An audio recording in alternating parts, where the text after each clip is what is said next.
अगर क्रिकेट खेलना है तो and you are a batsman, then तुमको नेट प्रैक्टिस में बैटिंग ही करना होगा. You can not bowl during your practice sessions and expect कि तुम जाके सेंचुरी लगा लोगे. तो अगर तुम थ्योरी प्रैक्टिस करोगे, एक MCQ एग्जाम के दिन जाके तुम MCQ में फोड़ दोगे, ये अनरियलिस्टिक एक्सपेक्टेशन है. आई स्पेंट डेज एनालाइजिंग कि किस तरह से बबल करने से मेरा एक सेकंड बच सकता है. रटने के लिए हम आपका मेथड यूज करते हैं अभी भी. हाँ, मतलब ये इतना हिलेरियस है कि हम लोग यही डिस्कस कर रहे हैं. अगर एक बच्चा मोबाइल फोन रखते हुए, सोशल मीडिया में रहते हुए, प्रॉपर टाइम मैनेजमेंट के साथ साथ में पढ़ाई कर पाता है, उससे बेस्ट कॉम्बिनेशन कुछ नहीं होता है. देखो पॉइंट ये है ना कि आप उसमें एक्टिव रहते हुए अगर उसको रोक पाते हैं तो वो बेस्ट कॉम्बिनेशन है, because it increases your self control. अगर कोई बच्चा क्लास 10th के बाद डिसाइड करना है उसको कि इंजीनियरिंग करना है कि मेडिकल, तो फिर उसको डिसाइड करना पड़ेगा बहुत सारे फैक्टर्स में. Why did you choose brothers academy? मतलब ब्रदर्स एकेडमी तो मेडिकल का कोचिंग भी नहीं था, यहाँ तुमको बायोलॉजी मिलने वाला भी नहीं था. बहुत interesting question. I woke up when I saw कि I am not gonna become a doctor. Not everyone wakes up and not everyone has the opportunity to wake up and then still have time to recover from it.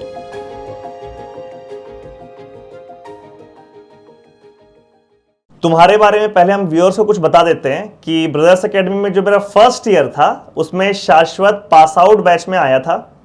Medical का student था लेकिन brothers academy में medical नहीं था, तो ये सिर्फ physics और केमिस्ट्री पढ़ने के लिए ब्रदर्स एकेडमी में आया था. और नेक्स्ट ईयर जब ये एग्जाम लिखा तो इसका एम्स में ऑल इंडिया रैंक था 135 और जेई को जाना नहीं था IIT ऑब्वियसली, बट जेई का एग्जाम इसी तरीके से लिख दिया था.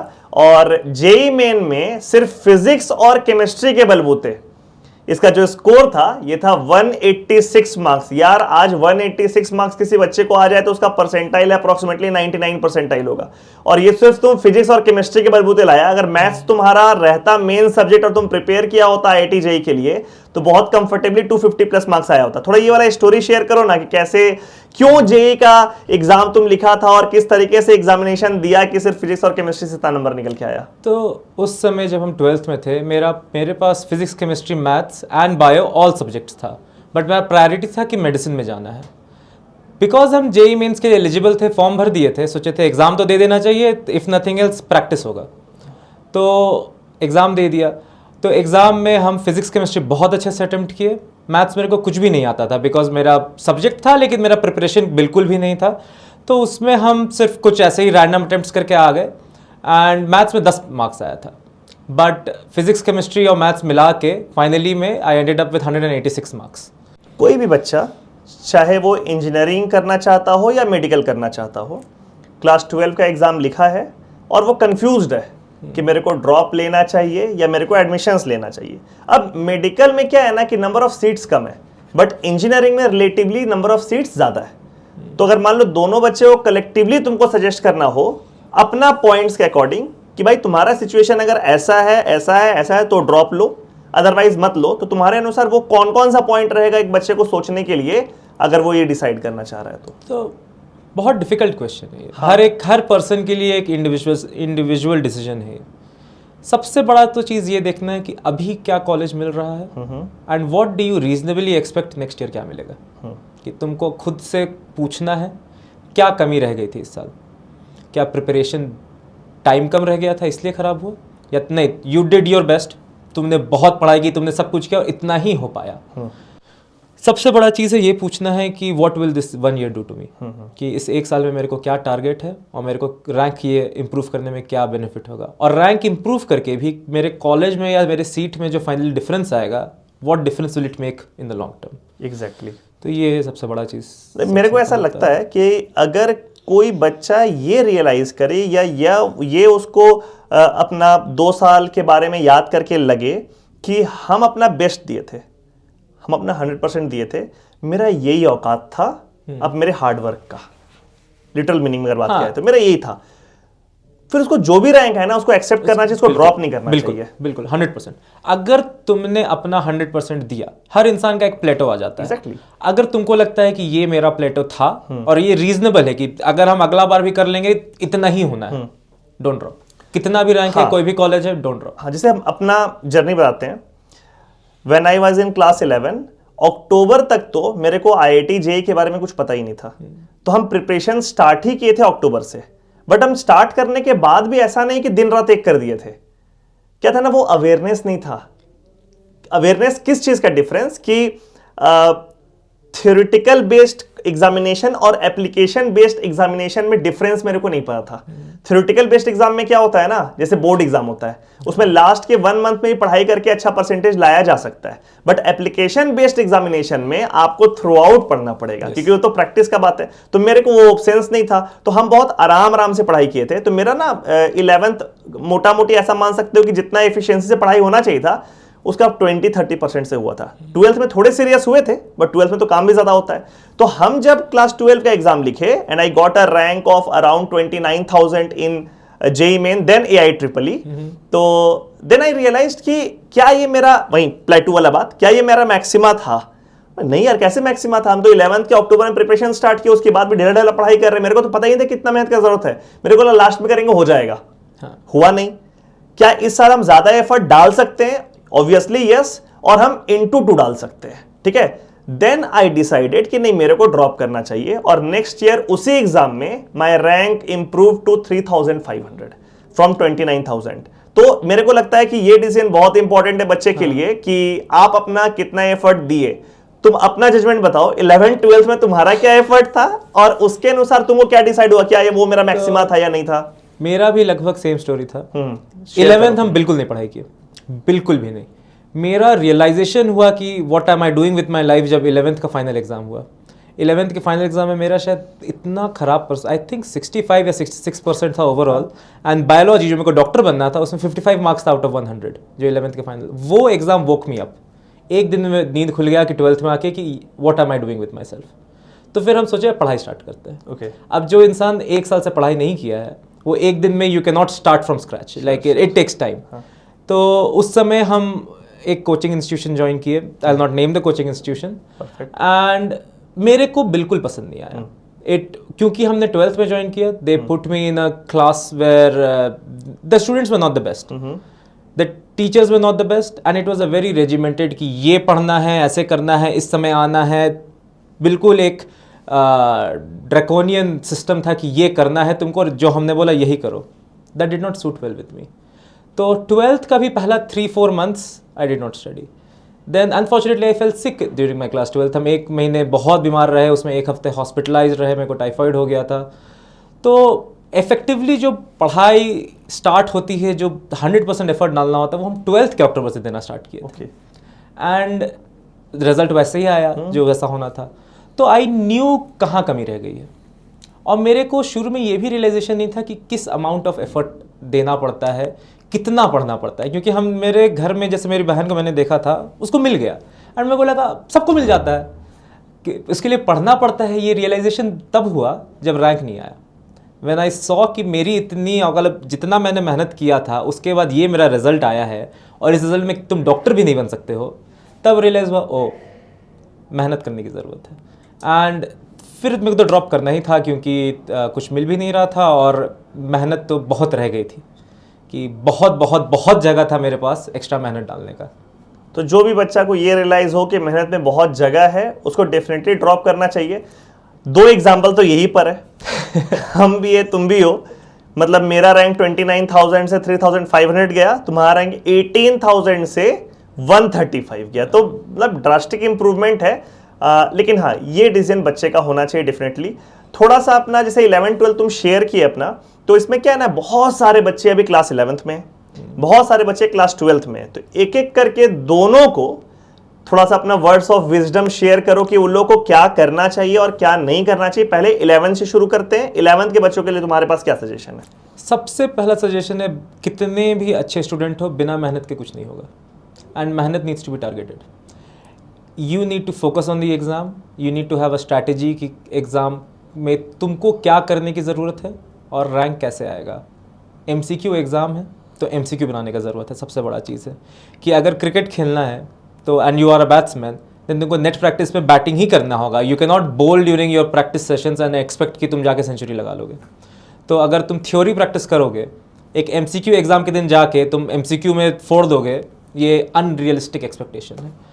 तभी एक अच्छा MCQ एग्ज़ाम होगा जब तुमने दिन भर रात भर क्या किया है, MCQ किया है। MCQ एग्ज़ाम है, प्रैक्टिस क्या करना है, MCQ करना है, and it's the earlier you start the better. तो जिस दिन भी you start preparing your MCQs, like that's nearly the same advice for 11th और 12th. जिस भी स्टेज पे हो, wake up, realize कि मेहनत के अलावा कोई दूसरा ऑप्शन नहीं है. Start doing your MCQs and have a plan. अगर 12th में हो, 11th का सब्जेक्ट रह गया है, you need to make a decision. क्या मेरा बेस इतना है कि हम 12th का कर सकते हैं अभी, या मेरा बेस इतना भी नहीं है कि अगर हम 12th का स्टार्ट करेंगे तो ना 12th हो पाएगा ना 11th हो पाएगा. तो दैट विल डिसाइड कि तुमको क्या पहले करने की ज़रूरत है. क्योंकि हम ऐसा मानते हैं कि अभी जो कर रहे हो ये अच्छे से कर लो, जो छूट गया है अगर टाइम बचा तो फिर करना. ये मत करो कि कवर अप करने के लिए ना पहले वाला अच्छे से कर पाए, अभी वाला भी छूट गया और फिर टाइम ही नहीं हुआ. लेकिन अगर 11th में बिल्कुल नहीं पढ़ा है, अगर 12th वाला में मार्क्स नहीं आ पा रहा है बिकॉज बेस ही क्लियर नहीं है, then you have to start from scratch. Even though you are in class 12th, you have to start from scratch. Go back, school पे कुछ भी चल रहा हो, you need to do everything and solve as many MCQs. मेरा when I started to study, my target always was 100 MCQs a day. चाहे कुछ हो जाए. अगर मन नहीं लग रहा है तो I would do some easy questions. I would pick up a biology textbook. 100 questions करने में आधा घंटा 1 घंटा लगता था. अगर मन लग रहा है, अगर it's a good day, I want to study, I would pick up JEE Advanced questions. JEE Advanced के 100 फिजिकल क्वेश्चन करने में 8 घंटा 9 घंटे लग जाते हैं. तो that was my target. 100 questions a day, चाहे कुछ हो जाए. And that worked. और ये जो 100 क्वेश्चंस अ डे वाला जो स्केड्यूल था, वो कंसिस्टेंटली कितने दिनों तक चला? बहुत अच्छे से चला. जब मेरा ड्रॉप ईयर स्टार्ट हुआ पहले 100 डेज बहुत अच्छे से चला. फिर हर आदमी का एक डाउन पॉइंट आता है प्रिपरेशन में, एक अप पॉइंट आता है. मेरा डाउन पॉइंट आया जब करीब दुर्गा पूजा का समय था. Like somehow I started to again feel bad. मेरे दोस्त लोग मेडिकल कॉलेजेस ज्वाइन कर लिए थे, उनका फर्स्ट वेकेशन था, वो लोग वापस रांची आ रहे थे. They were like I was meeting them and I felt I was left behind. तो उस समय मेरा प्रिपरेशन फिर कम हुआ. तो फिर करीब 10, 20, 30 days, I don't remember exactly how many, मेरा प्रिपरेशन बहुत लैग बिहाइंड कर गया. But then I again went back to it. तो 20 डेज हम लगातार करते थे, फिर मान लो 2-3 दिन के लिए नहीं हुआ. But every day my target was 100 questions a day. And to maintain कि हम ये कर रहे हैं, I used to have someone else check those. हम खुद से अपना आंसर चेक नहीं करते थे. मेरी मम्मी रात में जब whenever I was done, I would leave it at a table और मम्मी नेक्स्ट डे उसको चेक करके उसको +4 -1 के हिसाब से स्कोर करके उस पर एक सर्कल लगा कि ये तुम्हारा स्कोर है आज का. वो हम मेरे को डेली मिलता था. बेसिकली अगर ये वीडियो कोई पेरेंट देख रहे हैं, मम्मी पापा देख रहे हैं, तो उनके लिए भी है कि आपका इन्वॉल्वमेंट और आपका पार्टिसिपेशन, आपका सपोर्ट का बहुत ज़्यादा ज़रूरत है बच्चे को. बहुत ज़्यादा ज़रूरत है. थोड़ा सा पेरेंट्स के रोल को थोड़ा सा एक्सप्लेन करो ना. बहुत ज़्यादा. मतलब तो मेरे डैड, पेरेंट्स के बारे में बताओ. उनके प्रोफेशन के बारे में बताओ. तो मेरे पापा डॉक्टर हैं रांची में ही, वो रेडियोलॉजिस्ट हैं, और मेरी मम्मी प्रोफेसर हैं, वो फिज़िक्स की प्रोफेसर हैं. उन दोनों के बिना I would not have been where I am. तो जो एक तो जो पढ़ाई करना क्यों इम्पॉर्टेंट है, क्या इम्पॉर्टेंट है, and education is what makes us, ये रियलाइजेशन घर में हुआ. उसके बाद जो प्रिपरेशन हुआ, whatever I wanted whenever I wanted they were there. अगर मेरे को कुछ प्रिपेयर करने की ज़रूरत है, एंड एक स्टेज पे ऐसा आता है कि पेरेंट्स आपको सब्जेक्ट पे हेल्प नहीं कर सकते हैं. सब्जेक्ट तुमको पढ़ाई आपको खुद ही करनी है, लेकिन उसके पेरिफेरी में जो है कि कैसे पढ़ना है, क्या पढ़ना है, रात में उठ जाना है, सुबह उठ जाना है, वो मेरे पेरेंट्स ने हर चीज़ किया जो वो कर सकते थे. तो बहुत ज़्यादा, जैसे मेरे हमेशा ये मेरे क्वेश्चंस चेक करती थी. टिल दिस डे अगर मेरा कोई एग्ज़ाम हो, I try to get my mother with me so that the day before वो मेरे को प्रिपेयर करने में हेल्प कर पाए कि क्या चाहिए नहीं चाहिए. वो आज भी कोई भी एग्जाम के पहले I try that my mom is there and they have been instrumental in what I have done. एंड किसी के लिए भी एक सोशल सपोर्ट होना बहुत ज़रूरी है. वो आपके सक्सेस के चांसेस को बहुत मल्टीप्लाई कर देता है, to be honest. Class 11th और 12th में क्या क्या मिस्टेक रहा है? वैसे तुम्हारा बहुत सारा मिस्टेक्स है. क्लास 11-12 में जितना हम तुमको जानते हैं, जितना तुमसे बात हुआ है मेरा, मतलब जो एकदम अनआइडियल वे है क्लास 11-12 बिताने का, वो मेरा भी ऑलमोस्ट. अगर कोई फन लविंग है तो उसके लिए वो आइडियल हो सकता है, बट करियर पर्सपेक्टिव से एम्बिशियस बच्चे के लिए वो नहीं हो सकता है. तो बताओ कि तुम एक्चुअली 11-12 में क्या करते थे, ठीक है, और ये भी बताओ कि उसका प्रॉस कॉन्स क्या है. मजा आया तो वो भी बताओ. और उसका क्या नुकसान हो वो भी बताओ, पूरा 11-12 का जर्नी शेयर करो ना। तो हम जब 11th में स्टार्ट किए, हम 10th तक थे सेंट जेवियर स्कूल डोरंडा में, जो ICSE boys school, very strict discipline, बहुत डिसिप्लिन में बड़े हुए स्कूल लाइफ में। फिर 11th में I had the pleasure of joining JVM Shamli, वो भी उसका इवनिंग बैच। और जिनको नहीं पता है रांची के बारे में, that's a school which is like college की तरह है। वहाँ पे एक बच्चे को इंडिपेंडेंस दी जाती है, जो it's a very good school. जो पढ़ना चाहते हैं वो वहाँ पढ़ के कुछ भी कर सकते हैं, और जो इन्जॉय करना चाहते हैं उनको पूरी खुली छूट है। तो मेरे को खुली छूट मिल गई। I had a vehicle, I had a motorcycle, I had very good friends, I did everything I was not suppose to do. I skipped classes, coaching join किया हुआ था, जाते नहीं थे, पढ़ाई बिल्कुल नहीं करते थे। ऐसा लगता था कि हो जाएगा, क्या है, now is the time to have fun. I did have a lot of fun and I eventually made it. तो व्हेन आई लुक बैक, उस पर कभी कभी लगता है कि ठीक ही तो किया था, but when I look back at my friends from at that time who were enjoying as much as I was and did not do as well as in life, then I realized कि ना, that's if you want to do justice with your career, ठीक है, fun होना चाहिए, but I am one of the lucky people who got away with it. Not everyone can get away with it. तो वो तो बहुत बड़ी गलती थी. I woke up when I saw कि I am not gonna become a doctor. Not everyone wakes up and not everyone has the opportunity to wake up and then still have time to recover from it. तो ये हो जाता है। and ये था मेरा 11th-12th। ये जो लास्ट वाला बात तुम बोले ना, ये बहुत सही था कि हो सकता है कि तुमसे इंस्पायर हो करके कोई ये सोच ले कि अच्छा ये भी तो 11th-12th पर मौज काटें, फिर वो एक साल पढ़ें। देखो आज कितने सक्सेसफुल डॉक्टर हैं, एम्स भोपाल से MBBS करने के बाद, फिर उस जर्नी में आएंगे हम लोग पूरा, तो इतने अच्छे पोजीशन में पहुंच गए। तो हम भी कर सकते हैं काम को, बट द पॉइंट इज कि ये काम कर रहे थे बहुत सारे लोग, उसमें से handful of people got success, तुम उसमें से एक हो। रियर व्यू में जब दिखता है ना, तो वो उसमें सिर्फ तुम दिख रहे हो, है ना। तो तुम्हारा पाथ को अगर कोई रिवर्स करे, रिट्रेस करे, तो उसको लगेगा अच्छा ये सब करने से कोई प्रॉब्लम नहीं है, बिकॉज बाद में थोड़ा पढ़ेंगे तो ऐसा हो जाएगा। बट प्रॉब्लम ये है कि बहुत सारे लोग उस पूरे रास्ते में फेल भी तो हुए हैं, और वो लोग ज्यादा होते हैं। हाँ। वो परसेंटेज बहुत ज्यादा होता है। लोग देखता किसको है? जो जिंदा बच जाता है। तुम जिंदा बच गए, इसलिए लोग तुमको देख करके वो उससे इंस्पायर नहीं होना है, क्योंकि वो उस जर्नी से, उस पाथ से होकर के सक्सेसफुल होने का प्रोबेबिलिटी बहुत कम है। जीरो नहीं है, बट बहुत कम है। वो कम प्रोबेबिलिटी के तुम एक एग्जाम्पल हो। ये बहुत अच्छा एक्सप्लेनेशन है भाई, कि मेरे को देख के इंस्पायर नहीं, उससे नहीं हो जाओ तुम कैसे कर ले हम। और ये भी समझना है कि हम अपने जितना भी कुछ किए, I did it in spite of those things, not because of those things. पर हम जो एक दिन उठ गए, एक दिन रियलाइज हुआ कि ये छोड़ना पड़ेगा और मेहनत करना पड़ेगा, वो मेरे करियर को दर्शाता है।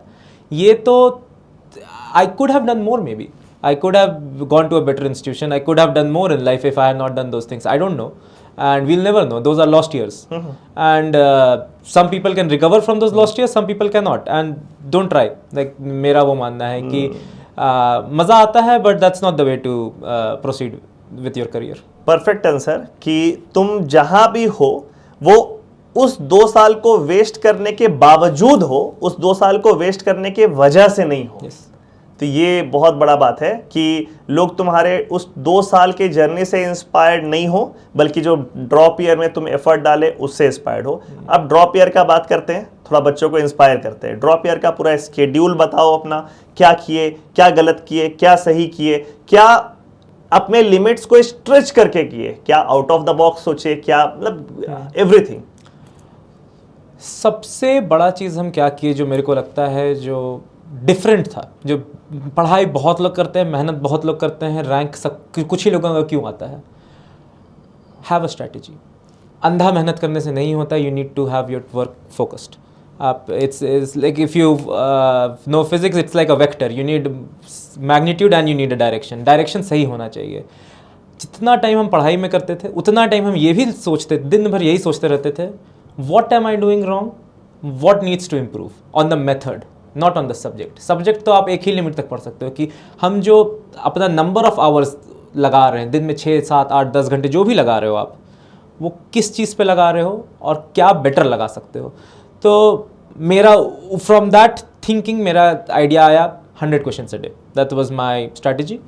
वो एक अच्छा स्ट्रैटेजी था। हो सकता है someone has a different strategy and that might be equally good, that might be better, but having a strategy एक बहुत इंटरेस्टिंग चीज़ है। हम क्या किए थे, हमारे समय में बबल्स लगाना होता था, डिजिटल एग्जाम्स नहीं होते थे, और नीट में 180 क्वेश्चंस होता है, 180 मिनट्स।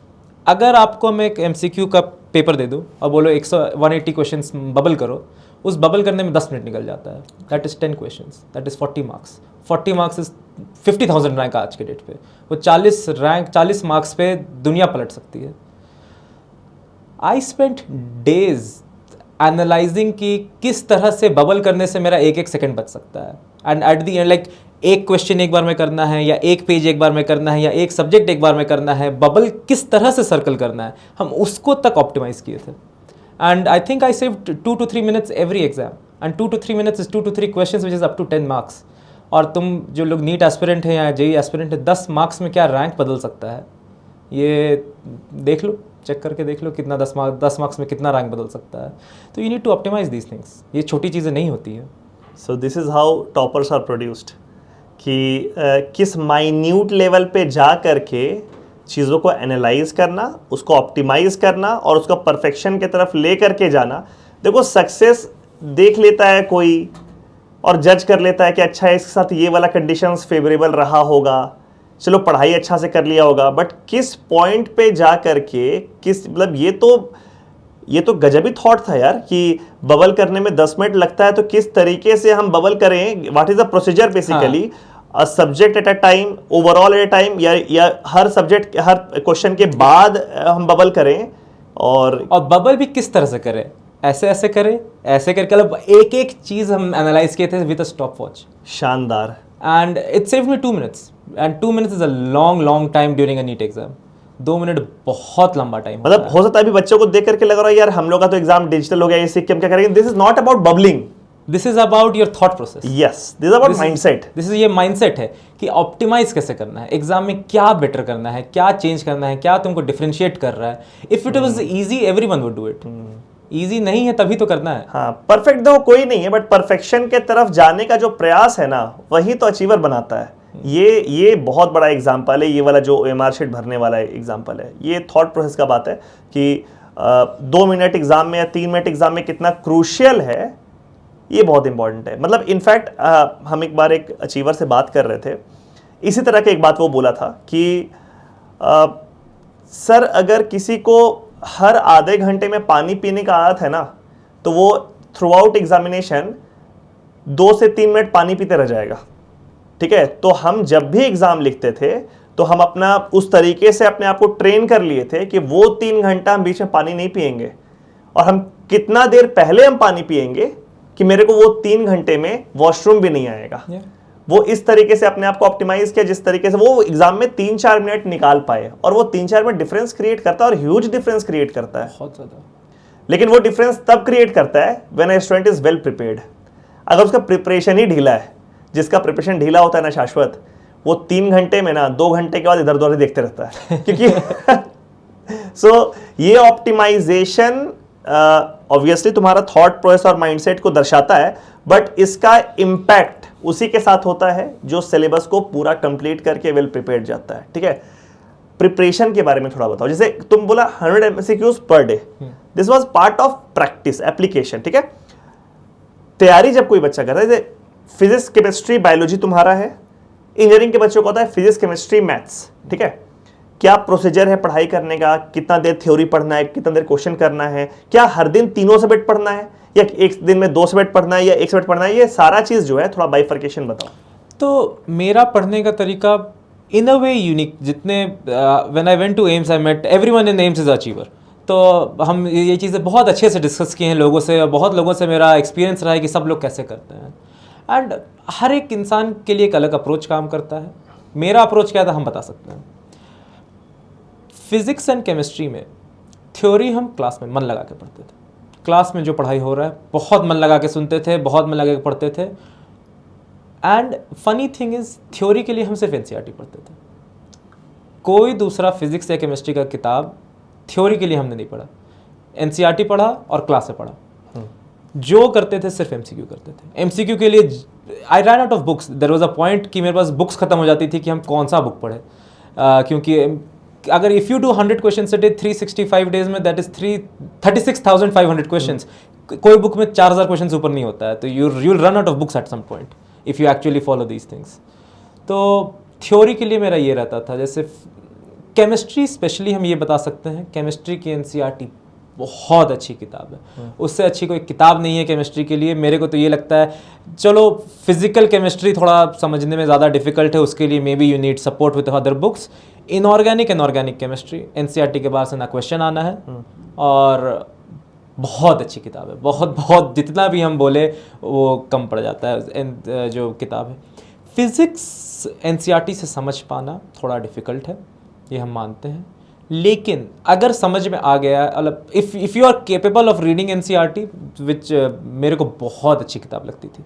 हम फिज़िक्स भी एनसीईआरटी से पढ़े हैं, एंड क्लास में जो होता था, तो क्लास में तो हर किताब से मिला जुला के जो हमारे सर्स बताते थे वो हम पढ़ते थे एंड क्वेश्चंस बनाते थे। So that was my approach. See एक मेडिकल अचीवर जो होता है उसके अंदर एक खूबी होता है चीज़ों को याद करने का, या एकदम लेमैन लैंग्वेज में बात करें तो रटने का। हाँ, क्योंकि बायोलॉजी जितना मेरे को जानकारी है, रटना मोर और लेस वही चीज़ है, ठीक है। हम ऐसा बिलीव करते हैं कि जो वर्ड है रटना, इसको बहुत नेगेटिवली प्रेजेंट किया जाता है सोसाइटी में हर जगह पे, बट अगर किसी के अंदर ये स्किल है ना कि वो चीज़ों को याद कर सकता है, रट सकता है, तो ये टॉप स्किल्स में आएगा। हाँ, टॉप स्किल्स में आएगा। कोई भी बेवकूफ़ इंसान चीज़ों को याद नहीं कर सकता है। याद करने के लिए आईक्यू का आना बहुत ज़रूरी है, और मेरे हिसाब से बहुत बड़ा एसेट अगर चीज़ों को कोई रट पाता है तो। क्या कुछ स्किल होता है रटने के लिए, याद करने के लिए कुछ डेवलप किया जा सकता है क्या स्किल? बच्चों को जानना होगा, क्योंकि सब्जेक्ट में तो होता ही है। सर, रटने के लिए हम आपका मेथड यूज़ करते हैं अभी भी। हाँ, बताओ। मतलब ये इतना हिलेरियस है कि हम लोग यही डिस्कस कर रहे हैं। एक समय में जब हम ब्रदर्स अकेडमी ज्वाइन किए थे, मेरे को ऐसा लगता था कि मेरा मेमोरी में, आई यूज्ड टू थिंक कि मेरा मेडिकल में सिलेक्शन ये भी कारण नहीं हुआ कि मेरा रटने का कैपेसिटी उतना नहीं था। फिर हम आपके क्लास पे आए, आपने बोर्ड पे क्या टॉपिक पढ़ा था मेरे को एग्जैक्ट याद नहीं है, तो बोला था कि आज हम लोग पीरियोडिक टेबल याद करेंगे। और याद कैसे करेंगे? तो कोई निमोनिक से याद नहीं करेंगे, याद करेंगे तो याद कर जाएंगे। बस कोशिश करो, कैसे नहीं होगा। अगर हम तुमको आज बोले पीरियोडिक टेबल अभी मेरे को रट के बताओ, हम तुमको 2 लाख रुपए देंगे, तुमको कल याद हो जाएगा। अगर हम रियलिटी में, and you know I am not lying to you, effort डाल के देखो, सब हो जाता है, सब हो जाता है, एफर्ट डाल के देखो। एग्जैक्टली आज भी क्लास पे वही फंडा है कि जो भी न्यूमेरिक्स होता है, जो भी गाना वाना होता है, जो भी शेरो शायरी होता है, एग्जामिनेशन हॉल में it doesn't work. Yes, classroom में इट साउंड्स कूल, सुनने में अच्छा लगता है, आपको ऐसा लगता है कि वाह ये तो बड़ा कम एफर्ट में हम सीख गए। ऑलवेज रिमेंबर, अगर कोई चीज आप कम एफर्ट में आपसे हो पा रहा है तो वो इफेक्टिव नहीं है। तो वो काम कहाँ करेगा? वो एग्जामिनेशन हॉल में काम करेगा क्या? वो गाना याद आएगा क्या किसी को? नहीं, इतना सारा चीज याद करना तो रियलिटी याद कैसे करना है? तो याद कर जाना है, बस कर जाना है। कुछ भी मतलब it's a number of times you read it, it's a number of times you practice it. तुमको अगर लिख लिख के याद कुछ भी करना है, you just have to do it, and you need to realize, you need to say to yourself कि करना है तो करना है। There is no option. It doesn't matter how you feel. It doesn't matter how you, if you think you can do it. करना है तो करना है, या तो डिसाइड करो। देखो एक चीज़ और है हर स्टूडेंट के लिए, कोई तुमको मार के तो पढ़ने बोल नहीं रहा है। मन है करने का तो करो, मन नहीं करने का है तो मत करो। अगर तुमको मन है और तुमने असली में किया, then you will be an achiever. And if तुमको मन नहीं किया, then 5 साल बाद सोचोगे maybe I could have done it. And that's the reality of things. If you want to do it, you have to do it. जैसे 11-12 तुम्हारा मन नहीं था तो नहीं किया। हाँ, नहीं किया। पास आउट में मन हुआ तो किया। हाँ, एंड इफ आई, मेरे को अगर उस समय if I had not done it at some point, then I would be sit, you not be listening to me. Exactly. तो कोई नहीं सुनेगा तुम्हारा कि रीजंस क्या थे कि तुमने क्यों नहीं कर पाया। If you have to do it, you have to do it. और ये भी बोल के कूल नहीं बनना है कि यार मेरे से याद नहीं होता है, मेरे से रटने वाला काम नहीं होगा, ये बोले कूल नहीं बनना है। ये इनकेपेबिलिटी है तुम्हारा। यस, इसमें कोशिश करना है, इसको करने का कोशिश करना है। ये ऐसा नहीं है कि तुमको अगर ये नहीं आता है तो इट्स लाइक कि भाई मेरे से नहीं हो रहा, करना होगा, because this is necessary, this has to be done. Point ये है। और मेरे एक्सपीरियंस में मेरे को ज़्यादा लोग वैसे मिलते हैं कि मेरे से फिजिक्स नहीं बन पाता है, ऐसे मेरे को लोग ज़्यादा मिलते हैं कंपेयर टू मेरे से रट नहीं पाता है मेरे, specially coming from biology perspective, क्योंकि लोगों का ऐसा परस्पेक्टिव है कि रटना तो एक लोगों का परस्पेक्टिव है। मेरे को लगता है दोनों के लिए बहुत इंटेलिजेंस चाहिए, ये रटना ज़्यादा ईजी है। कैसे नहीं होगा, करके तो देखो, सब हो सकता है, सब कुछ हो सकता है। Start from basics and just build up, क्योंकि कोई सीख के तो आया नहीं था, सब अभी ही सीख रहे हैं, तुम्हारे साथ ही सीख रहे हैं, सेम क्लास में बैठ के सेम टीचर से सेम किताब से सीख रहे हैं, तो why can't it be you. Examination का जो 3 आवर्स होता है, थोड़ा सा उसका साइकोलॉजी शेयर करो कि वो 3 घंटे में तुम क्या सोच रहे थे, क्या कर रहे थे कि इतना क्वेश्चंस तुम बनाने सके और ये स्कोर तुम्हारा आया। कुछ ऐसा चीज़ एग्जामिनेशन के 3 आवर्स में तुम्हारे अकॉर्डिंग वो एक बच्चे के लिए टेक अवे हो सकता है तुम्हारे एक्सपीरियंस का। बहुत स्ट्रैटेजी चाहिए। सिर्फ आप एक एग्ज़ाम में ये सिर्फ आप बैठ के और कुछ भी करके आगे नहीं हो सकता है। You need to have predetermination. Maths में कितना टाइम दोगे, फिजिक्स में कितना टाइम दोगे, केमिस्ट्री में कितना टाइम दोगे, and you need to stick to it. मेरे को हर समय पता रहता था कि मेरा 1 मिनट में कितना क्वेश्चन हो रहा है, मेरे को हर समय पता रहता था कितना मिनट बचा है और कितना क्वेश्चन बचा है, और उसके हिसाब से हम एक क्वेश्चन टाइम करते थे। टाइम मैनेजमेंट सबसे क्रूशियल होता है, क्योंकि अगर मैं आपको 24 घंटे दे दूं, हर इंसान, एक कोई भी जेन्युइन स्टूडेंट 99.9% ला सकता है अगर उसके पास 24 घंटे हो वो एग्ज़ाम देने के लिए। The questions are not difficult, it's the competition. उस 3 घंटे में तुमको वो क्वेश्चंस करने हैं, नेगेटिव नहीं करने हैं, वो डिफ़िकल्ट है। तो बहुत स्ट्रैटेजी चाहिए। बिल्कुल सही बात है। क्वेश्चंस का स्टैंडर्ड, सारे क्वेश्चंस मुश्किल नहीं होते, आसान सवाल और एवरेज क्वेश्चंस को भी अगर ऐड कर दिया जाए तो एक बच्चा 99.9 परसेंटाइल ला सकता है।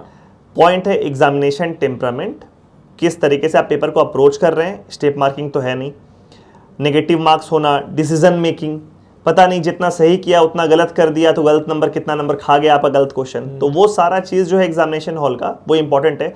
क्या ये एग्जामिनेशन टेम्परामेंट डेवलप करने के लिए मॉडल टेस्ट पेपर और टेस्ट पेपर का रोल क्रूशियल है? बहुत ज़्यादा।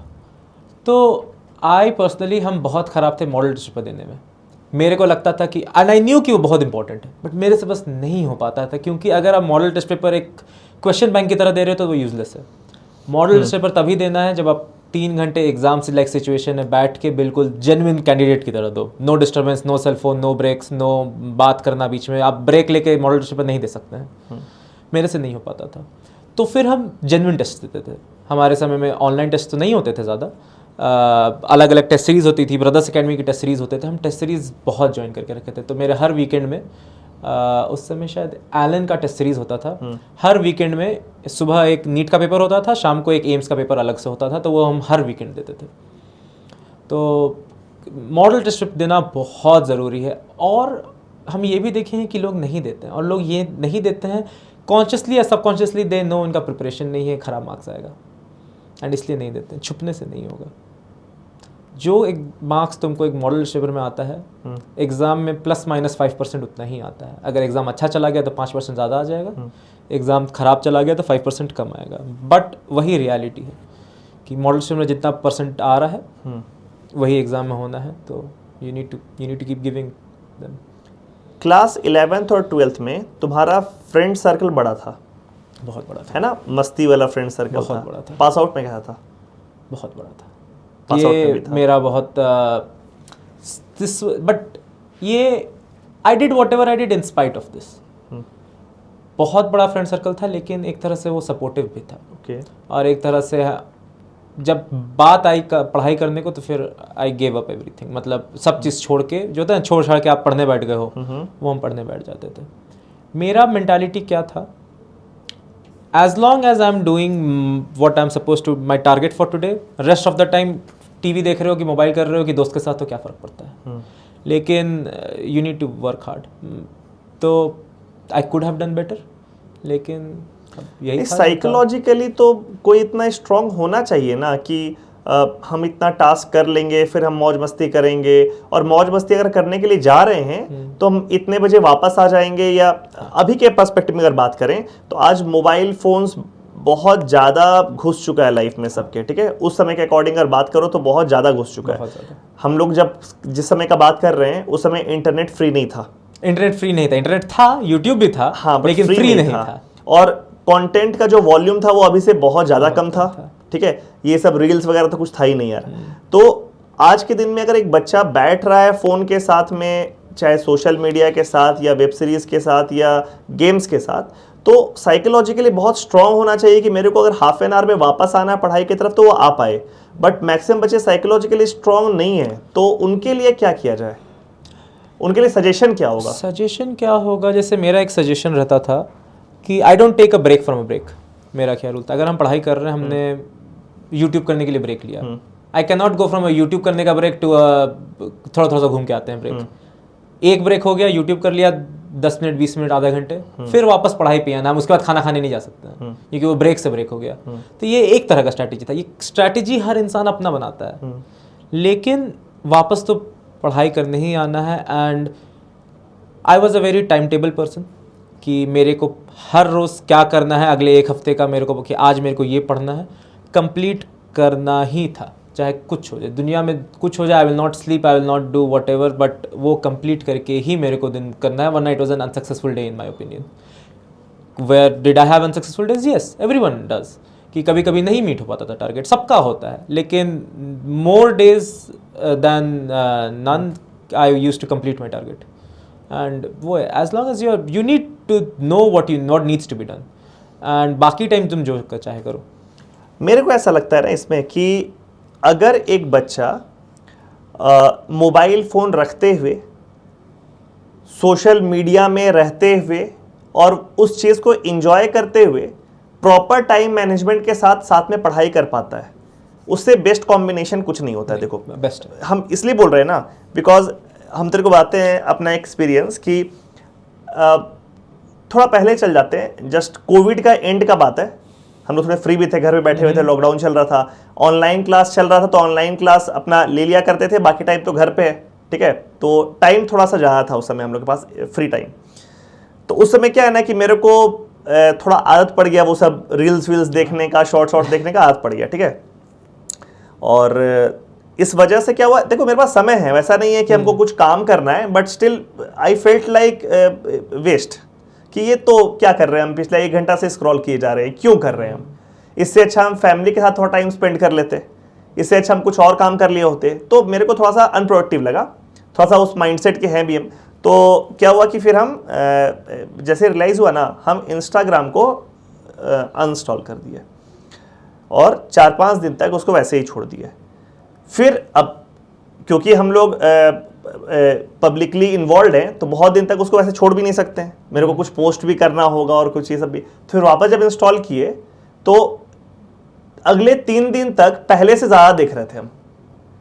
तो पॉइंट ये है ना कि आप उसमें एक्टिव रहते हुए अगर उसको रोक पाते हैं तो वो बेस्ट कॉम्बिनेशन है, because it increases your self control, this is the best part. लेकिन अगर कोई बच्चा के अंदर सेल्फ कंट्रोल नहीं है तो हम अफोर्ड कर सकते थे अपना 1 मंथ को उसमें देना, बट बच्चा नहीं कर सकता है। तो अगर नहीं है self control, then shut it down, सब बंद कर दो, सब बंद करो, सब अनइंस्टॉल, लॉग आउट, छोड़ दो, फोन किसी को हैंड ओवर करो। अगर सेल्फ कंट्रोल नहीं, तो अगर सेल्फ कंट्रोल है तो वो बेस्ट है, तो दैट इज अनबीटेबल। सबसे बड़ा चीज़ है कि रियलाइज़ होना कि अडल्ट हो गए हो, अडल्ट नहीं हुए हो, अभी भी तुम 16-17 साल के ही हो इस एज में, 11th एंड 12th में, लेकिन you are making adult decisions, and adult decisions are hard, and तुमको ही लेना है। अगर कोई दूसरा तुम्हारे लिए पढ़ाई कर पाता ना, तो सब कोई इतने लोग हैं तुम्हारे लाइफ में जो तुम्हारा भला चाहते हैं, जो तुम्हारे लिए कर पाते हैं। ये डिफिकल्ट डिसीजंस खुद ही लेने हैं, तो सेल्फ कंट्रोल आज नहीं तो कल चाहिए ही, बिल्कुल। बट अगर नहीं हो पा रहा है, ईजीएस्ट थिंग इज सब छोड़ दो, सब छोड़ दो, पढ़ाई करो भी, 2 साल बाद सब हो जाएगा, 2 साल बाद कर लेना, 2 साल बाद सब हो जाएगा, कॉलेज जाके सब हो जाएगा। क्योंकि अच्छा लगे चाहे बुरा, reality of life and life is, and specially life in India is, तुम किस कॉलेज जाते हो वो इतना ज़्यादा तुम्हारा करियर ट्रैजेक्टरी चेंज कर दे, तुम्हारा लाइफस्टाइल। ये 2 साल और वो जो रैंक है, क्या ये हर चीज़ है लाइफ में? No, but it makes life easy.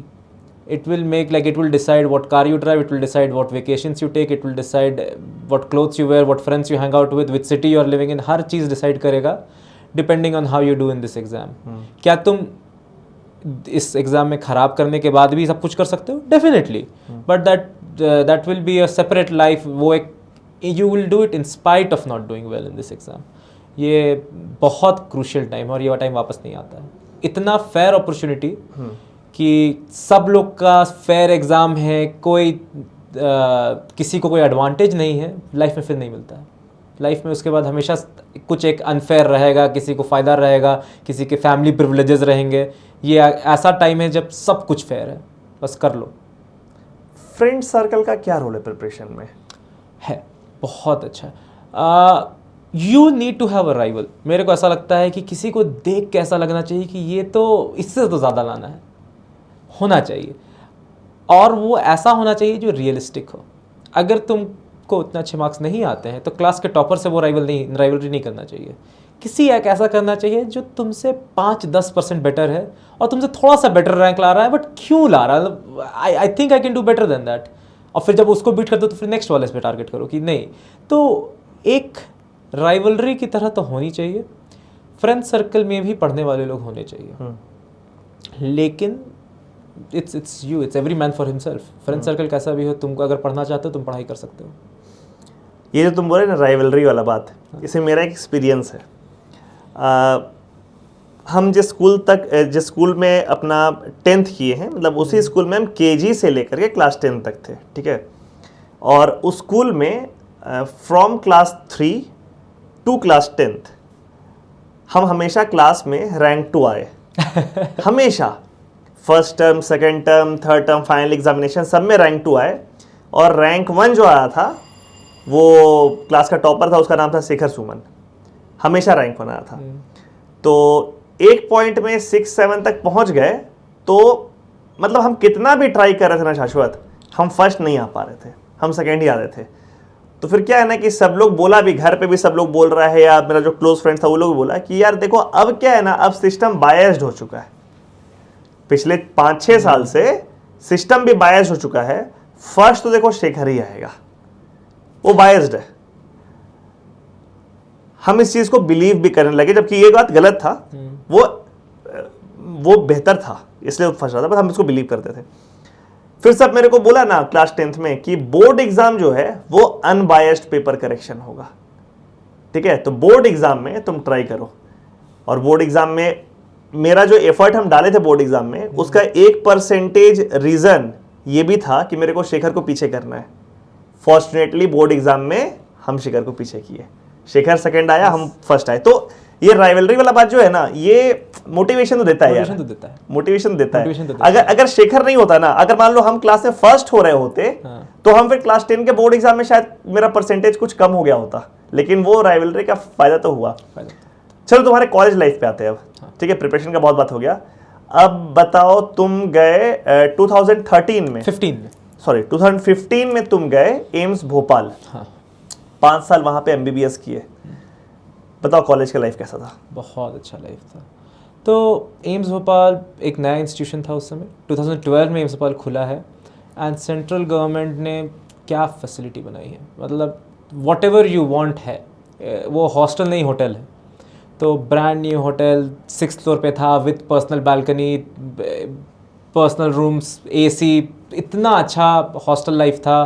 पूरा हॉस्पिटल सिर्फ हम लोगों के लिए है। 100 इंजीनियरिंग कॉलेज में एक बैच में 2-3-4 हज़ार लोग भी हो सकते हैं। मेडिकल कॉलेज में एक बैच में सिर्फ 100 पीपल होते हैं। और पूरा 100 एकड़ का कैंपस सिर्फ वो 100 लोगों के लिए है। और पूरा हॉस्पिटल तुम्हारे लिए है, पूरा कॉलेज सिर्फ तुम्हारे लिए है, पूरा हॉस्टल तुम्हारे लिए है। सबसे इंटरेस्टिंग चीज़ तो मेरे को लगा जब हम एडमिशन ले रहे थे, एडमिशन प्रोसेस में हमसे एक डिमांड ड्राफ्ट मांगा गया 5,800 रुपये का। मेरे को लगा ये एडमिशन फ़ीस है, तो हमने बना के दे दिया जो एडमिशन वाले होते हैं, तो हो गया। फिर माय डैड आस्क्ड कि फ़ीस कितना होगा, तो इज़ लाइक हो गया ये 5,800 जो तुमने दिया, ये 5.5 साल का फ़ीस है। उसमें भी 1,500 रुपये सिक्योरिटी मनी है जो मेरे को बाद में वापस आए। पूरे 5-5.5 साल में 5,800 फीस था, including hostel, including all fees. पूरे 5.5 साल हमने एकेडमिक में 1 रुपये और नहीं दिया। तो वो पहला ही उस समय लगा कि नहीं, I like that made me feel so proud. क्योंकि लास्ट ईयर जो सिचुएशन थी, प्राइवेट कॉलेज भी नहीं मिल रहा था, मिल भी रहा था तो एक तरह से थोड़ा सा डोनेशन के साथ मिल रहा था, अगर मिल भी रहा था उस समय। कमिंग फ्रॉम देयर, तो 5,800 जो मेरे को एडमिशन फीस लग रहा था वो मेरा 5.5 साल का कंप्लीट कोर्स फी था. तो it was a drastic change that made me like it makes you feel happy जब ऐसा होता है किसी के साथ.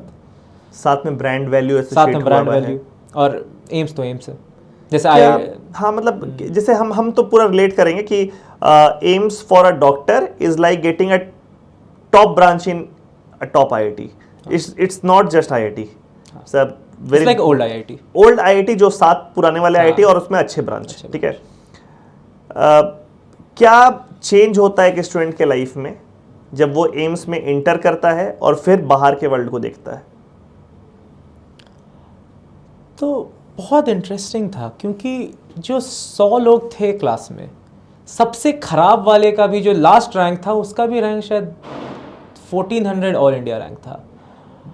And this is through quota system जो होता है. एंड जो जनरल से थे शायद लास्ट रैंक था 175. तो वो जो तो आपकी पियर्स हैं और वो भी किसी कोई स्टेट कोटा भी नहीं है एम्स में, वो ऑल इंडिया से लोग आते हैं, अलग अलग स्टेट के लोग आते हैं. केरला से 30 लोग 30 लोग थे, हर जगह से, इंडिया के हर जगह से लोग थे. वो जो 100 लोगों का एक मेंटल जो कॉन्ग्रीगेशन होता है इट्स अनपैरेलल्ड. वो आप किसी दूसरे इंस्टीट्यूशन में खोज ही नहीं सकते हो. And that's what makes AIIMS special. वो इंफ्रास्ट्रक्चर ना भी हो कि वो जो स्टूडेंट का जो सेट है, इतने चुन चुन के हर सिटी के जो बेस्ट लोग आए हैं, तो रिजल्ट तो अच्छा आना ही है उसके बाद से. And you just the world looks different from there. और फिर कॉलेज के बाद? तो कॉलेज में फिर क्या हुआ, गए. कॉलेज वॉज डिफ़िकल्ट क्योंकि बहुत पढ़ाई करनी पड़ती है. मेरे को लगा था मेरा कॉलेज का जो एक्सपेक्टेशन था कि पढ़ाई क्या करना होगा, अब तो घुस गए. अब तो बट पता चला नहीं, जाके ही पढ़ाई करना पड़ता है. You have gotten here but यहाँ से ही पढ़ाई करनी पड़ेगी. तो पहले 1 साल फिर से वही थोड़ा इन्जॉय किया. फिर रियलाइज़ हुआ कि नहीं, तो we need to make a decision on what next. Because सिर्फ MBBS से तो अनफॉर्चुनेटली कुछ नहीं होता है. You need to make a decision on what you want to do next. And किसी डॉक्टर की लाइफ में सबसे बड़ा डिसीजन होता है कि किस ब्रांच में जाना है. क्योंकि आपको सर्जरी करनी है, आपको मेडिसिन करना है, आपको आई का डॉक्टर बनना है, आपको स्किन के डॉक्टर बनना है, आपको साइकियाट्रिस्ट बनना है, आपको क्या बनना है, ये एक डिसीजन लेना होता है. तो बहुत डिफिकल्ट डिसीजन है. और आप कैसे स्टूडेंट है वो भी डिसाइड करता है कि आपको क्या ब्रांच मिल पाएगा. क्योंकि कुछ रियलिस्टिक करना है. जैसे हर इंसान एक न्यूरो सर्जन नहीं बन सकता है, वो सिर्फ कुछ टॉप के लोग बनेंगे. दूसरा चीज़ क्या करना है, हमारे लिए ज्योग्राफी ओपन है. हम लोग दुनिया के किसी भी कोने में जा सकते हैं. एफर्ट डालना पड़ेगा बट हम लोग ज्योग्राफिकली किसी भी सिटी में, किसी भी वर्ल्ड की जगह में जा सकते हैं. If you want to, you need to make a decision where do you want to be in the world. And हर जगह के प्रोज एंड कॉन्स हैं. Ranchi, I love Ranchi. I would happily live in Ranchi for the rest of my life. लेकिन उस समय मेरे को लगा कि रांची में उतना अपॉर्चुनिटीज़ नहीं है. क्योंकि मेरे को ऐसा लग रहा था कि इंडिया में रेसिडेंसी जो MBBS होता है, फिर 3 साल का पोस्ट ग्रेजुएशन होता है, फिर उसके बाद ऑप्शनली एवरीथिंग इज़ ऑप्शनल, 3 साल का सुपर स्पेशलिटी होता है. एंड उसके बाद भी कोर्सेज होता है to subspecialise and so on. And हर एक कोर्स के पहले एक एंट्रेंस एग्ज़ाम होता है जो इक्वली कॉम्पिटिटिव होता है. इंडिया में क्या है, आप नीट दे के MBBS में घुसते हैं.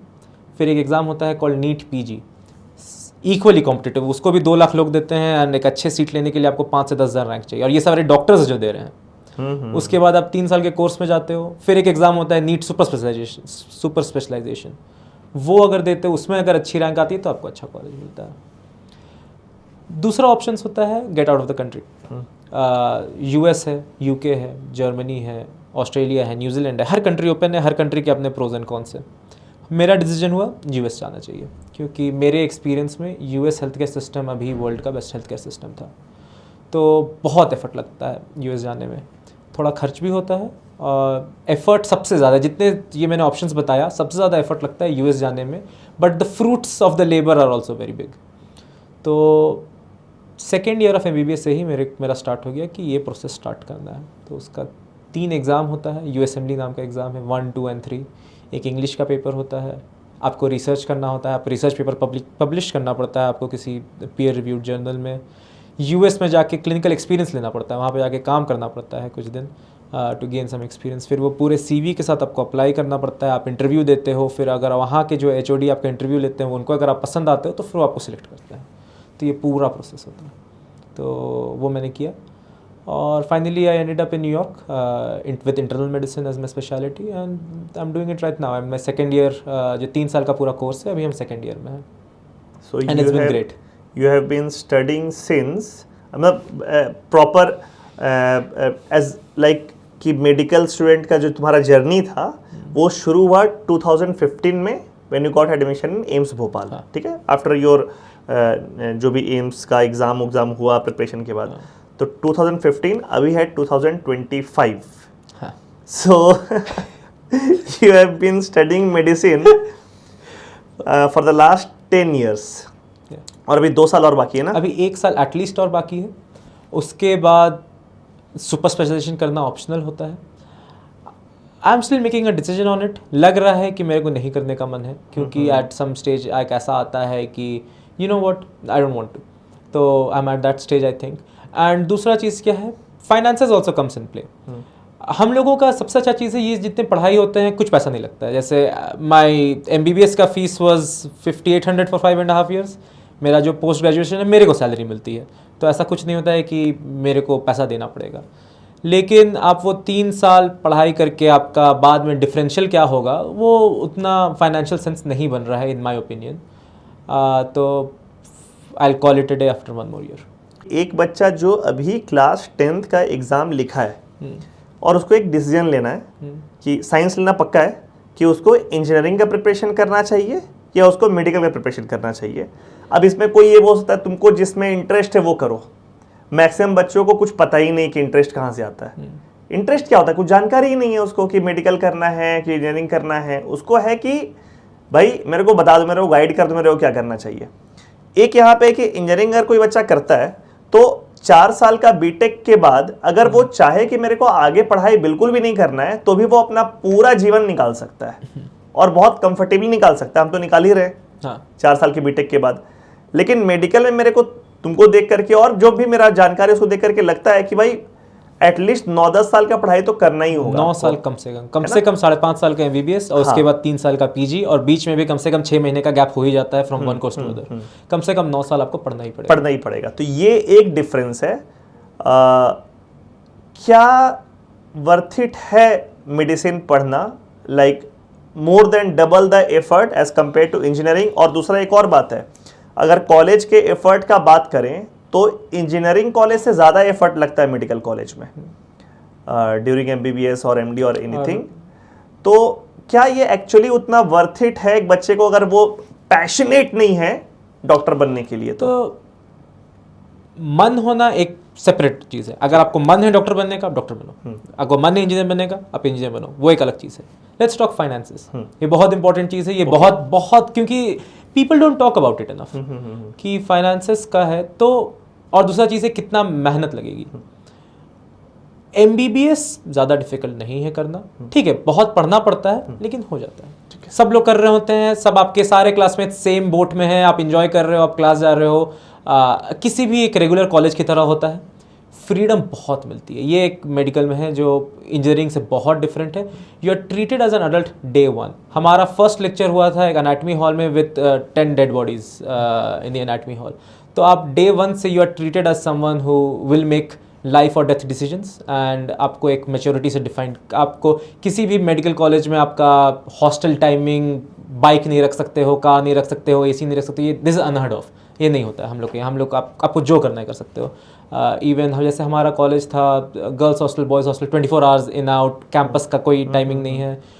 तो वो बहुत that was also something that gave me motivation towards MBBS। तो लाइफस्टाइल अलग है। इंजीनियरिंग करने के बाद आप 4 साल के बाद एक डिसेंट लिविंग कर सकते हो। अनफॉर्चुनेटली MBBS के बाद डिफ़िकल्ट है। आज के डेट पे इंडिया में एक MBBS डॉक्टर को जो सिर्फ MBBS किया है, मैक्स टू मैक्स 1.2 लाख मिलेगा। अगर आप एक छोटे सिटी में, अगर आप एक नॉन गवर्नमेंट ऑर्गेनाइजेशन में जाओगे तो 60,000 to 50,000 मिलेगा। वही रियलिटी है। और सबसे अजीब चीज़ क्या है, आप किस कॉलेज से पढ़ते हो फ़र्क नहीं पड़ता है प्राइवेट मार्केट में एंड जॉब मार्केट में। बिकॉज ब्रांड नेम तब आती है जब पेशेंट आपके नाम से आ रहे हो। अगर आप सिर्फ एक एम्प्लॉई हो जिसका ब्रांड रिकग्निशन नहीं है, then you are just a doctor and it's just about your degree. तो सिर्फ MBBS करने के बाद करियर तो उतना अच्छा नहीं है जितना एक ज़माने में हुआ करता था। रेसिडेंसी पे डिपेंड करती है सब चीज़ कि आप PG कहाँ से करते हो, क्या करते हो, कितने अच्छे से करते हो। PG करते करते भी अगर आपको गवर्नमेंट इंस्टीट्यूशन में मिला तो डिपेंड्स ऑन स्टेट गवर्नमेंट मिला या सेंट्रल गवर्नमेंट मिला, your salary will be either 60,000 to maximum I have heard is 1.4 lakh. AIIMS में 1.4 लाख मिलता है पर मंथ। प्राइवेट कॉलेजेस में तो पैसे देने पड़ते हैं। प्राइवेट कॉलेज में जैसे मणिपाल में आज के डेट पे रेसिडेंसी करने का, PG 3 साल करने का 1 करोड़ रुपये फीस है। तो बहुत खर्चा है उसमें। और ये 3 साल आप 24 टू 27 के एज के होते हो। ये आपके प्राइम ईयर्स है जो आपको दिन भर काम करना है, रात भर काम करना है, और मॉनिटरी गेन उतना नहीं है। But in your late 30s when you will be well established, you will earn as much as you want. आप कितना भी कमा सकते हो। There are people who end up owning their own hospitals and $multi-million mansions, and there are also people who don't make enough. ये तो बहुत late reward है लेकिन अच्छा है। तो if you want to be an employee, financial sense तो ज़्यादा नहीं बनता है डॉक्टर बनने में। अगर आपका एक माइंडसेट है एंटरप्रेन्योरियल कि मेरे को डिग्री चाहिए, मेरे को स्किल्स चाहिए, स्किल्स के बाद अपना हम एक बेस सेटअप करना चाहते हैं, उस पर I start with a clinic, then I invest more on myself, फिर एक उससे एक थोड़ा सा बड़ा सेटअप बनेगा, फिर एक स्मॉल हॉस्पिटल बनेगा, फिर एक लार्जर हॉस्पिटल की तरफ। अगर आप एक उस माइंडसेट के हो देन मेडिसिन के अलावा, मतलब medicine is amazing for that. But ये आपको you will end up in your early 40s by the time you are really like enjoying your life. तो पहले 40 साल आपकी बहुत स्ट्रगल में जाने वाली है। तो इस कॉन्वर्सेशन से हम जो समझ पाए वो ये था कि अगर कोई बच्चा क्लास 10th के बाद डिसाइड करना है उसको कि इंजीनियरिंग करना है कि मेडिकल, अगर वो एकदम फोकस है, उसको पैशन है भाई कि मेरे को इंजीनियरिंग करना है, मेडिकल करना है, तब तो भाई उस पर जाओ, ठीक है। लेकिन उसको कुछ भी नहीं पता है अगर, तो फिर उसको डिसाइड करना पड़ेगा बहुत सारे फैक्टर्स में। क्या आप इतना लंबा पढ़ाई करने को तैयार हैं? क्या आप एक लॉन्ग टर्म विजन लेने को तैयार हैं? क्योंकि आपको तो एक्चुअल उसका फ्रूट्स मिलने वाला है लेट 30s 40s में, है ना। तो क्या वो उसके लिए आप रेडी हैं? अगर फाइनेंस का बात करें, अगर आपका गवर्नमेंट कॉलेज में नहीं हुआ तो बहुत प्रॉब्लम, तो प्राइवेट कॉलेज में तो फिर कॉस्टिंग भी उसी प्रोपोर्शन में जाएगा, ठीक है। तो ये कुछ चीज है। हम ये वाला बात इसलिए उठाए ना शाश्वत, क्योंकि बहुत सारा ऐसा बच्चा है जो सिर्फ एक डॉक्टर का सक्सेस को देख करके मेडिकल ले लेता है। मतलब हम तो जानते हैं कुछ लोग ऐसे कि वो मेडिकल ले लिए क्या देख करके, कि कभी वो गए थे दिल्ली में बहुत बड़े हॉस्पिटल में, तो वहां पे डॉक्टर्स का फेम, रुतबा और उनका मॉनेटरी बेनिफिट्स देख करके इन्फ्लुएंस्ड हो गए, ठीक है। और होता भी है, जो टॉप डॉक्टर्स होते हैं उनका तो स्काई इज द लिमिट वाला बात है। तो उसको देख करके हो गए, और उनका अपना जो फाइनेंसेस है वो उतना सपोर्टिव है नहीं। बच्चे का गवर्नमेंट कॉलेज में हुआ नहीं और प्राइवेट कॉलेज में वो करवा नहीं पाए, तो इवेंचुअली एक बार जाके पेरेंट्स भी फंस गए। तो मेडिकल लेने के पहले ये सब चीज़ क्लियर होना चाहिए कि भाई पैसा लेट से आएगा वापस। आप ये मत एक्सपेक्ट करो कि आज बच्चा 12th में जा रहा है, फिर 12th के बाद MBBS गया। बहुत लोगों को ये भी कंफ्यूजन है कि MBBS तो यार 5 साल का होता है, 5 साढ़े 5 साल का, उसके बाद तो ये डॉक्टर बन गया, फिर तो पैसा छापेगा।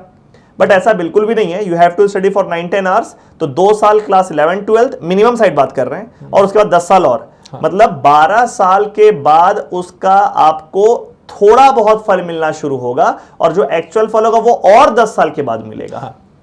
तो इतना वेट अगर कोई करेगा तो मेडिकल लेना है, अगर उसको बेसिकली उसका benefit in the form of money देख रहा है तो भाई वेट करना पड़ेगा।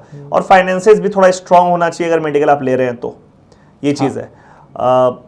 अगर किसी को जल्दी पैसा कमाना है, ये रिक्वायरमेंट है, और फाइनेंसेस उतना स्ट्रांग नहीं है, तो फिर इंजीनियरिंग बेहतर ऑप्शन रहेगा उसके लिए। बिकॉज इंजीनियरिंग में बच्चा सिर्फ बीटेक करके भी अच्छा कर सकता है, एक अच्छा जॉब में लैंड कर सकता है। इनफैक्ट अभी तो सिर्फ बीटेक अच्छे कॉलेज से कर लो तो पैकेजेस तो बहुत अच्छा जा रहा है। और मतलब मेरे को लगता है बहुत सारे ऐसे मेरे स्टूडेंट्स और फ्रेंड सर्कल में लोग हैं जो सिर्फ बीटेक किए हुए हैं, and they are earning very well, और अपना लाइफस्टाइल और लाइफ बहुत अच्छे से स्पेंड कर रहे हैं वो, ठीक है।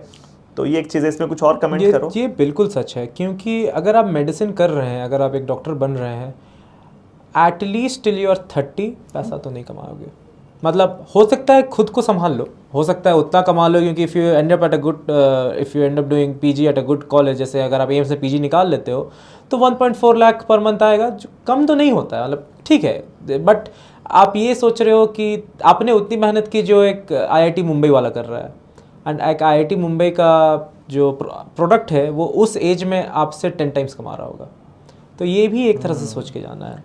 लेकिन when you are in your late 30s then sky is the limit. तो फिर रिजल्ट्स है, हम आज ये भी बोलेंगे कि like doctors can earn sky like कोई लिमिट नहीं है। और सबसे बड़ी चीज़ है, आप किसी भी सिटी में रह सकते हो, there is no geographical limitations. आप जिस सिटी में रहना चाहते हो, जिस सिटी में सेटअप करना चाहते हो, उस सिटी में रह सकते हो। Just as a point of debate, यार इंजीनियरिंग में भी कुछ लोगों के लिए साइज द लिमिट होता है। हाँ, होता है। तो ऐसा भी मेरे को नहीं लगता है कि ऐसा भी कोई पॉइंट नहीं है। अगर हम लोग मनी का देखो एज अ नोबल प्रोफेशन ले, हाँ, वो एक डिफरेंट चीज है। बट अगर मनी वाला बात ले तो यार कितने सारे आईआईटीएंस हैं जो आज बड़े बड़े एंटरप्रेन्योर बन चुके हैं। बिल्कुल, ठीक है, स्टार्टअप्स के ओनर्स हैं, फंडिंग उठा चुके हैं। अगर फंडिंग की बात नहीं भी करो, आज मान लो कोई भी एक प्रोफेशन में, इनफैक्ट इंजीनियरिंग में तो आप जॉब के थ्रू भी बहुत बड़े बन सकते हैं। हाँ।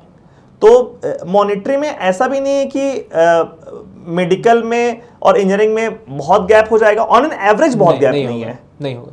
ऑन एवरेज बहुत गैप नहीं है। हाँ, ये बोल सकते हैं कि भाई टॉप डॉक्टर्स जो हैं वो बहुत कर रहे हैं, बना रहे हैं, लेकिन ऐसा बहुत सर्टेनिटी भी तो नहीं है। नहीं, तो ये तो सच है। Specially your like after 25 it starts hurting if you don't make enough money. सच में मतलब आप कितने, सच्चाई है ये दुनिया की, कि आप कितने भी फाइनेंशियली स्ट्रांग हो, एग्जैक्टली जब 25 साल के बाद घर से पैसा मांगना पड़ेगा ना, तो बुरा लगता है। और सब लोग पूछते हैं ना कि भाई बेटा वहां पे है, अच्छा ये कर रहा है क्या, कितना का पैकेज है, क्या सीटीसी है उसका, क्या सैलरी है उसका। Because your salary decides whether you are successful और नॉट, और रिलेटिव सक्सेस कि भाई उसका इतना है, तुम्हारा इतना है। प्रोफेशनली वो क्या कर रहा है, आप क्या कर रहे हैं, ये किसी को मतलब भी नहीं है। अब कोई ये बोल सकता है कि यार किसी और को मतलब नहीं, आपको तो है, but you are a part of society. हाँ, सच है, ये बिल्कुल सच है। तो आजकल तो इस कारण से क्या हुआ है, there is a significant number of people जो एमबीबीएस करने के बाद एमबीए कर रहे हैं। ओके, ये भी एक करियर अपॉर्चुनिटी है जो अवेलेबल है। और उसमें क्या होता है, जो टॉप एमबीए स्कूल्स है, most people who do MBA in top schools are from engineering colleges. लोग आईआईटी करते फिर आईआईएम करते, दैट्स द क्लासिक। तो IIMs want people from different fields. तो उसमें आपको if you are from medical background, आपको एक तरह से easier to get into MBA, top MBA schools होता है। लेकिन इट्स द सेम, लाइक अगर आपको एमबीए ही करनी है, डॉक्टर बनने की ज़रूरत थोड़ी है। वो तो आप एक करियर चेंज कर रहे हो, तो वो भी एक ऑप्शन खुला है। दूसरा चीज़ होता है, जैसे मैंने किया, इंडिया से बाहर चले जाओ। फिर जो पैसे से यूएस में डॉक्टर का जो सैलरी है वो तो इनकम्पेरेबल है। जैसे आफ्टर ग्रेजुएशन, लाइक आप रेजिडेंसी करने के बाद आप 4 करोड़ से कम कमा ही नहीं सकते हो पर ईयर। मतलब मिनिमम जो मिलेगा वो 4 करोड़ पर ईयर मिलेगा, और उसमें भी स्काई इज़ द लिमिट होता है। I know, I have some senior doctors जिनको हम जानते हैं, जिनके साथ हमने काम किया है, वो साल का 40-50 करोड़ कमा रहे हैं यूएस में। तो उस लेवल पे, और सिर्फ मेडिसिन करके, ऐसा भी नहीं कि उनकी कोई अपनी कंपनी है। तो वो एक अपॉर्चुनिटी खुली रहती है। लेकिन engineering is amazing, like it's 4 years and then your skills matter like more than your degree. क्योंकि मेडिसिन में आपकी डिग्री क्या है वो बहुत मैटर करती है, इंजीनियरिंग में आपकी स्किल्स क्या है वो बहुत मैटर करती है। कि आप डिग्री नहीं भी हो, अगर आप में स्किल्स है, आप चाहे कुछ भी कर सकते हो। तो both are good options. Engineering faster है, मेरे को अभी भी लगता है कि अगर घर में उतनी फाइनेंसेस नहीं है कि आप 30 साल तक पैसा ना कमाओ तो भी ठीक रहे, तो भी कोई प्रॉब्लम ना हो, तो इंजीनियरिंग प्रेफर करना चाहिए। ओके, मेडिसिन तभी करो जब घर का कम से कम इतना फाइनेंसेस है कि अगर 30 साल तक तुम कंट्रीब्यूट ना करो तो भी सब ठीक रहे। ऐसा नहीं तुम अपना चला लोगे बट घर में कंट्रीब्यूट कर पाओगे इन अ मीनिंगफुल वे, डिफिकल्ट है। ऑब्वियसली आप किसी भी फील्ड में जा रहे हैं तो उसके बारे में पूरा जानकारी होना चाहिए, कितने एस्पिरेंट्स हैं और उसके कंपैरिजन में कितने सीट्स हैं। इंजीनियरिंग में कितने एस्पिरेंट्स हैं और उसके कंपैरिजन में कितने सीट्स हैं। तो ये सारा प्रोपोर्शन करने के बाद अगर डिसीजन लिया जाए, इमोशनल होकर के डिसीजन ना लिया जाए तो ज्यादा बेहतर रहेगा। Why did you choose brothers academy? मतलब ब्रदर्स एकेडमी तो मेडिकल का कोचिंग भी नहीं था, यहाँ तुमको बायोलॉजी मिलने वाला भी नहीं था। बहुत इंटरेस्टिंग क्वेश्चन। तो मेरे को ये रियलाइज हुआ कि biology is not that difficult. जो डिफिकल्ट है फिजिक्स एंड केमिस्ट्री है। अब फिजिक्स एंड केमिस्ट्री में जो बेस्ट रिजल्ट दे रहे हैं वो है जो आईआईटी का भी बेस्ट रिजल्ट दे रहे हैं, जो उस समय था ब्रदर्स एकेडमी और अभी भी है ब्रदर्स एकेडमी। एंड मेरे को लगा बायोलॉजी हम खुद से कर लेंगे, फिजिक्स केमिस्ट्री में मेरे को जेई एडवांस की पढ़ाई करनी है और जेई एडवांस के नॉलेज, उस नॉलेज बेस को लेके हम एक नीट जो कि एक ईजियर एग्जाम है AIPMT, उस नॉलेज बेस को अगर उसमें इंप्लीमेंट करेंगे तो मेरा स्कोर बेटर आएगा। तो एंड इट वर्कड।